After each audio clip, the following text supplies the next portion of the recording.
महाराष्ट्राला अभिमान वाटेल अशा ज्या काही गोष्टी आहेत त्यामध्ये निश्चितच वस्त्र म्हणून पैठणीचा समावेश होतो, परंतु पैठणीची कला काहीशी दुर्लक्षित झालेली आहे काळाच्या ओघामध्ये। या पैठणीचा प्रचार व्हावा, प्रसार व्हावा यासाठी मुख्यमंत्र्यांच्या पत्नी अमृता फडणवीसांनी पुण्यामध्ये जाऊन विणकाम केलंय। पुण्यातील सौदामिनी हँडलूमच्या वतीनं हातमागाचं प्रशिक्षण देण्यासाठी नाशिकचे येवला तालुक्यातनं विणकर आलेले आहेत। त्यांना रोजगार मिळावा आणि पैठणीची विक्री वाढावी यासाठी या उपक्रमाचं आयोजन करण्यात आलं होतं। आणि या निमित्तानं अमृता फडणवीस यांच्याशी आम्ही बातचीत केली आणि त्यांचा अनुभव कसा होता पैठणी विणण्याचा तोही जाणून घेतला। पुण्यातील लक्ष्मी रस्त्यावरती पैठणीचं एक वेगळं रूप पाहायला मिळतंय। सौदामिनी हँडलूम या दुकानामध्ये फक्त पैठणी खरेदीच करता येत नाहीये, तर या ठिकाणी पैठणी विणण्याची देखील मुभा या ठिकाणी उपलब्ध करून देण्यात आली आहे आणि अमृता फडणवीस यांच्या हस्ते या सगळ्या उपक्रमाला सुरुवात झाली आहे। 20 एप्रिल ते 20 मेच्या दरम्यान कोणीही व्यक्ती या ठिकाणी येऊन पैठणी विणू शकणार आहे। अमृता फडणवीस पैठणी विणतायत। मॅडम, काय अनुभव आहे विणण्याचा? खूपच अप्रतिम सुंदर अनुभव आहे। आम्ही आज मी आणि मेयर मॅडमनी 2 टाके पैठणीचे विणले आणि असं वाटलं आमची पुरातन काळातील ज्या बायका पैठणी स्वतःच्या पण विणायच्या त्यांच्याशी आमची नाळ जुळून गेली आहे। तर खूप छान वाटलं, नॉस्टॅल्जिक वाटलं। थोडंसं मॅडम विणून दाखवाल, म्हणजे कसं काय नक्की हा प्रकार आहे? कारण खूप लोकांना उत्सुकता असते। याच्यात आडवे आणि असे सरळ धागे असतात। तर आत्ता आम्ही जस्ट हे जे बुटे आहेत ते केले आणि मग त्याच्यानंतर बाकीचे धागे आता आम्ही ॲड करतो। याच्यात लेफ्ट हे दाबावं लागतं आणि जर तुम्हाला थ्रेड्स ॲड करायचे आहेत तिकडनं इथे त्याचं हे येतं शूट।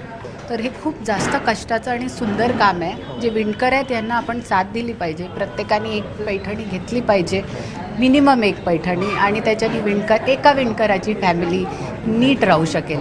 मॅडम, तुमच्याकडे पैठणी तर असतील बऱ्याच, परंतु विणण्याचा हा जो काही अनुभव आहे तोही पहिल्यांदाच तुम्ही घेत असाल? हो, नक्कीच पहिल्यांदा। तर या ठिकाणी आल्यानंतर महिलांना पैठणी विणण्यासाठी विणकरांना किती कष्ट घ्यावे लागतात, काय त्याच्या पाठीमागे त्यांची मेहनत असते याचाही एका प्रकारे अंदाज येईल असं वाटतं या ठिकाणी आल्यावर। आज आम्ही 2 टाके विणले आणि ही खूप कष्टाची गोष्ट आहे। आज ह्या भरजरी साड्या एक विणकर आम्हाला घालण्यात उपयोगी असतो, पण तो स्वतः फाटके कपडे घालतो। तर ही आपली सोशल रिस्पॉन्सिबिलिटी, आपली धरोहर आहे पैठणी।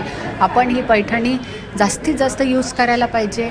जे बनवतात साड्या त्यांनीही थोडा विचार करायला पाहिजे की पैठणी साडी म्हणून खूप छान आहे, पण आता जी नवीन फॅशनेबल क्राऊड आहे, जी ऑफिस गोईंग क्राऊड आहे, त्यांच्यासाठी त्याचे टॉप्स बनवायला पाहिजे, कोट्स बनवायला पाहिजे, वेगवेगळे दुसरे स्टाईल्स बनवले तर इथेच काय इंटरनॅशनली त्याची अपील खूप वाढेल। मॅडम, पैठणी प्रत्येक महिलेला आवडते अशी महिला नाही, परंतु आजच्या काळामध्ये बरेच प्रश्न आहेत पैठणीबाबत की एकतर ती पैठणी सर्वांना परवडते का, दुसरं की कम्फर्टचा विषय असतो, महिला आधुनिक महिला काम करतात, नोकरी करतात त्यांच्या दृष्टीने, आणि दुसरं सर्वात महत्त्वाचं म्हणजे की विणकरांच्या उपजीविकेचा, जे विणकर हे काम करतात त्यांना याच्यातून किती पैसे मिळतात हा सगळा भाग असतो। तर याच्यासाठी काय करायला हवं असं वाटतं? खास करून सरकारकडून काय अपेक्षा ठेवायला हव्यात?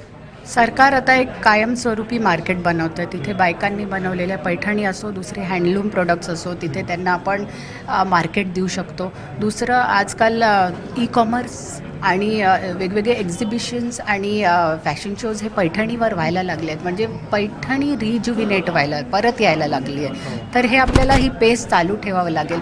जर आपण जास्त पैठण्या घ्यायला लागलो तर नॅचरली इकॉनॉमीज ऑफ स्केलनी त्याचा कॉस्ट कमी होईल। तर आपल्याला कारिगरांना जास्तीत जास्त स्कोप द्यायचा आहे, जास्त पैठण्या वेगवेगळ्या प्रकारे वेगवेगळ्या स्टाईलनी आपल्याकडे ठेवून, आणि त्याच्याने त्याचा कॉस्टही कमी होईल, कारिगराला त्याच्याने मोटिवेशन पण मिळेल की हे आर्ट तो आपल्या मुलांना पण शिकवेल। आज आपण असंख्य ब्रँडचे कपडे पाहतो या उपक्रमाच्या माध्यमातून, म्हणजे इथं येऊन पैठणी विणण्याच्या उपक्रमाच्या माध्यमातून पैठणीलाही एका अर्थाने ब्रँडचं स्वरूप देण्याचा प्रयत्न आहे, ज्याचा फायदा अंतिम स्वरूपात विणकरांना होईल ही अपेक्षा। कॅमेरामन विजय राऊत, समंदार गोंजारी, ABP माझा, पुणे।